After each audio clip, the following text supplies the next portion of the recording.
नमस्कार फ्रेंड्स, मैं पूनम गुप्ता आप सबका स्वागत करती हूँ आपका अपने यूट्यूब चैनल पूनम के गीत संगीत में। फ्रेंड्स, बहुत ही प्यारा सा विवाह गीत है और मैं इसे गाने जा रही हूँ। आपसे मेरा ये रिक्वेस्ट है कि आप हमारे चैनल को प्लीज़ सपोर्ट ज़रूर करें, चैनल को सब्सक्राइब करें, लाइक करें और कमेंट में भी ज़रूर बताएं कि आपको हमारा यह गीत कैसा लगा।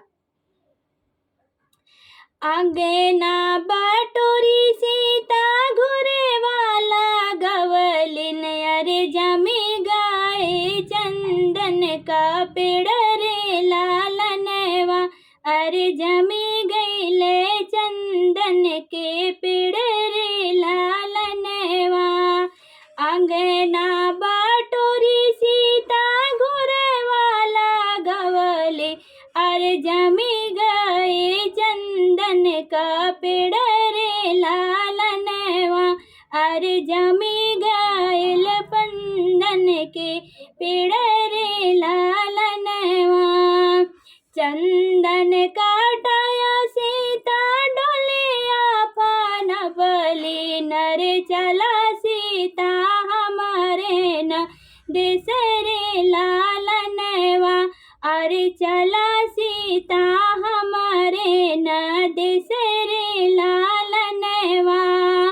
कैसे के चली स्वामी तोहरे न देशवा कि मम्मी पापा बिना नहीं रही जाए लालनवा अरे मम्मी पापा बिना रही जाए ना लालनवा।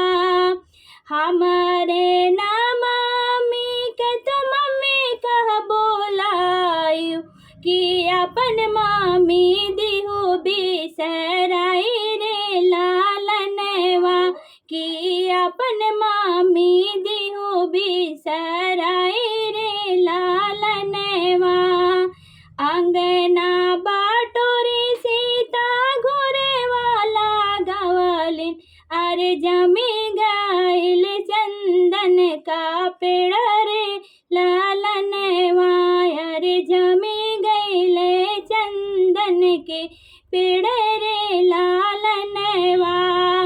कैसे के चली स्वामी तोहरे ना देशवा कि चाचा चाची बिना रहल जाए ना लालनवा कि चाचा चाची बिना नहीं रहे जय लालनवा।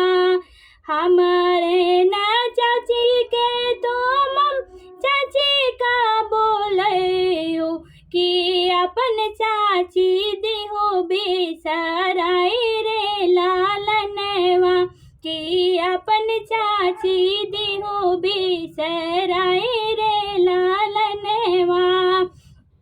कैसे के चली स्वामिन तोहरे ना देशवा कि भाभी भैया बिना रहा जाए ना